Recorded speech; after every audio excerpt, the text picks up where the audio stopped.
Hey, it's Jon Bowermaster here. Sorry for the slightly unglamorous setting. I have a beautiful photograph which usually hangs right there, and it's a picture of Ernest Shackleton's Endurance getting crushed in the ice, which I assume is a story that all of you educators and adventure fans in the UK are familiar with. um, I'm a writer and a photographer. I've been doing so for 40 odd years, I guess. My dream when I was a kid was to be a writer. I kind of figured that out early on.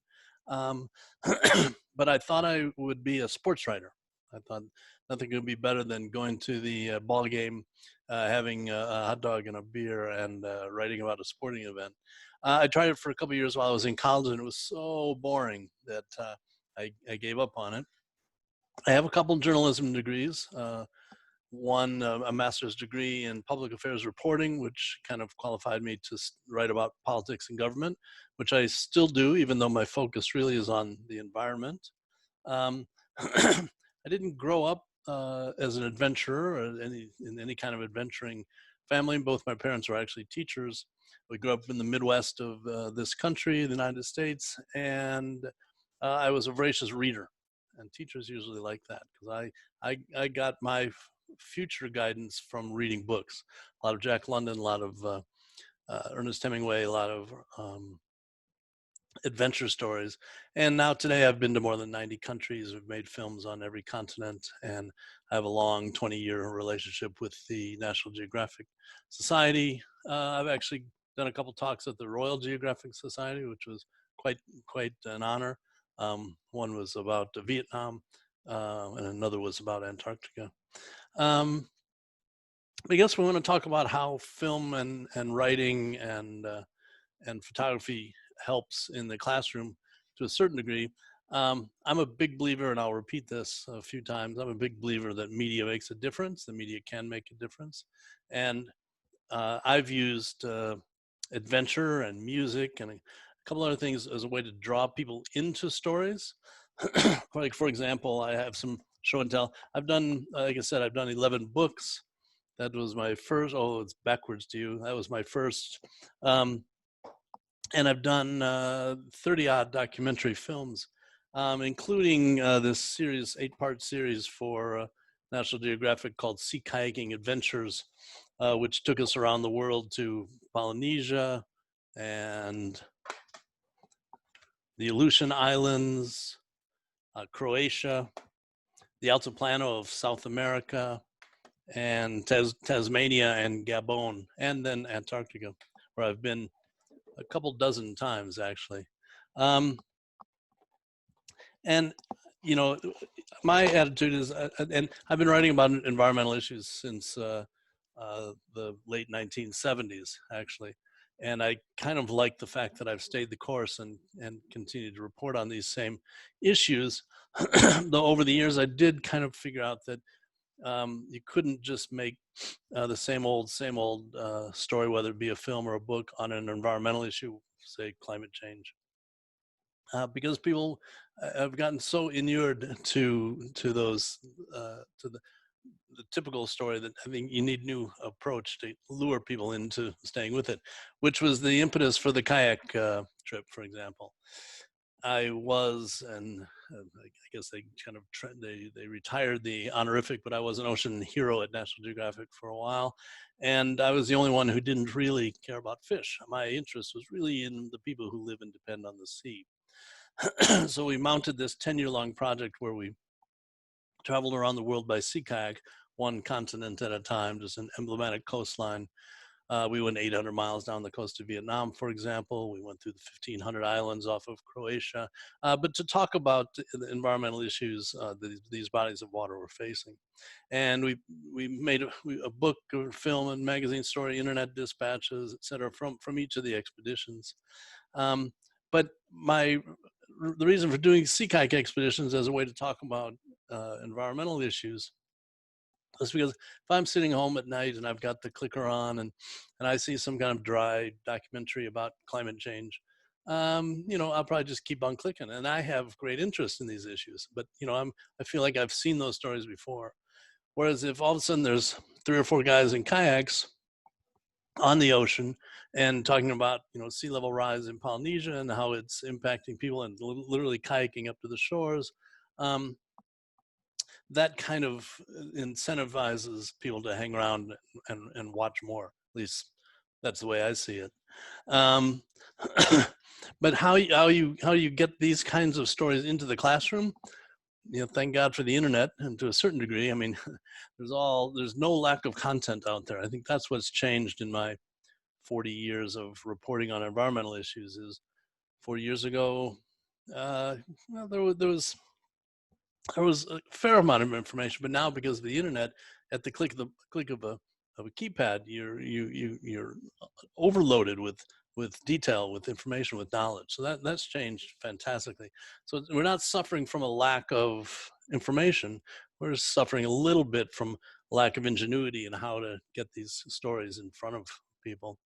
I taught recently at Bard College, which is right outside. I live in the Hudson Valley of New York, and if you were here with me, you could look out the window. You could almost see the Hudson River, and there's a beautiful little college called Bard College on the Hudson River, and a very eclectic liberal arts school.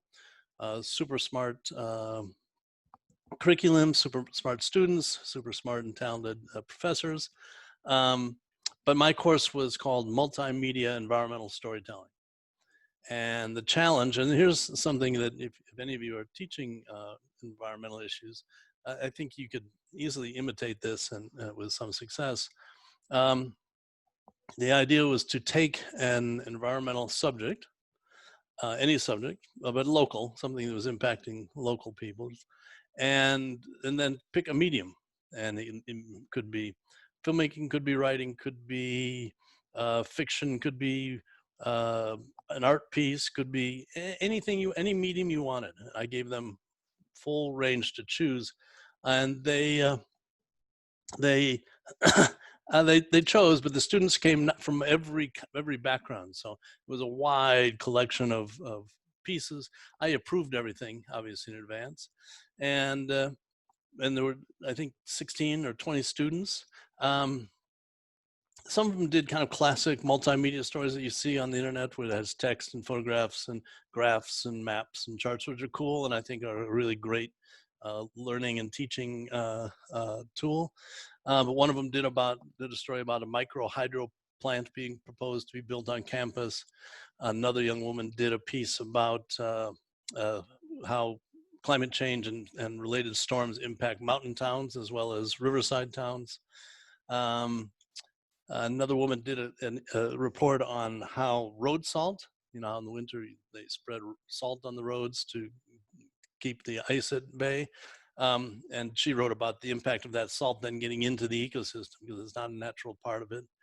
Another young woman started a website or a web page for the campus about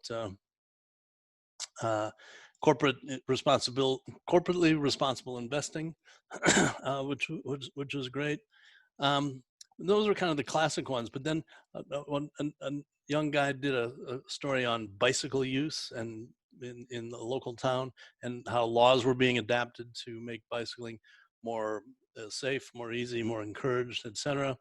Another woman she had helped at a garden or a farm that used lots of handicapped persons, and so she reported on the connection between growing and these persons, which was great. Another very fun woman wrote a piece of fiction called Jellyfish River, imagining the Hudson River 50 to 100 years from now, where the only fish left were jellyfish. One student came to me and he said, he's an art student. He wanted to recreate what was below the surface of the Hudson River. And I said, well, that's fine. How big is this piece? He said, about the size of 2 classrooms. And sure enough, he did it. He borrowed a warehouse, a couple of rooms in a warehouse, and recreated what he imagined the underneath the surface of the Hudson River would be like, including a sunken sailboat and lots of fishing nets, and very, very creative. A couple of students made short films. One was kind of an art film. One was what included classic documentary. Another young student did a soundscape where he took existing music about the Hudson River, and then replayed it himself and re-sang and re-recorded music himself. And then perhaps my favorite was a woman who wanted to talk about textile pollution, or the pollution that comes from textile manufacturing. And she did a couple interesting things in her closets by organizing her closets based on where the clothes came from and what they were made from, etc. But she also made a zine, a little one-off book, and the paper was made from dryer lint, the lint you get out of your washing machine dryer. So anyway, I just found this was a great way to encourage them to tell stories beyond the kind of classic writing and filmmaking that I've engaged in all my life. As I said, both my parents were teachers. I'm thrilled that I'm able to teach a bit now myself. I find great value in not just education, but in well, that whole notion of storytelling. I mean, I think in my teaching experience at Bard, the one thing that I found most interesting is the kids knew very much about the subjects. They knew very much about the debates. But we were about 5 weeks into a 17-week course, and a couple of them came to me and said, how do I tell a story? They'd not been taught really how to tell a story. They're writing in 140 character bytes, or they're writing, short emails. They had kind of skipped over, or been skipped over, in terms of how do you tell a story. So I'm not going to go so far as to suggest that I have the way to tell a story, but I do firmly believe that storytelling can make a difference. Media can make a difference. So thanks for that. We have a couple great websites, hudsonriverstories.com. There's a lot of free videos there, and then oceans8.com. I've made films that we literally call credit card films. You put them on your credit card. They're so inexpensive to make. So that suggests that there are things you can do in the classroom. I've made films that cost $1 million, $2 million. Different animal, obviously, and need different kind of distribution. But we're very happy to be able to do here locally short films that both educate and inform. And and as I say, I've had the good fortune to travel quite a bit. It's kind of ironic that I'm at a point where I'm not traveling as much, and at a time when I couldn't travel so much, even if I wanted to. But I like the idea that you can find an adventure anywhere. It's right around the corner. It's in your backyard, and you can find good stories, and you can find good environmental stories right in your backyard. You don't even though I've done it, you don't have to travel halfway around the world to find good adventure stories, to find good environmental stories, to find good stories at all. Okay, thanks very much. Hope you're having a great time, and I hope to see you again.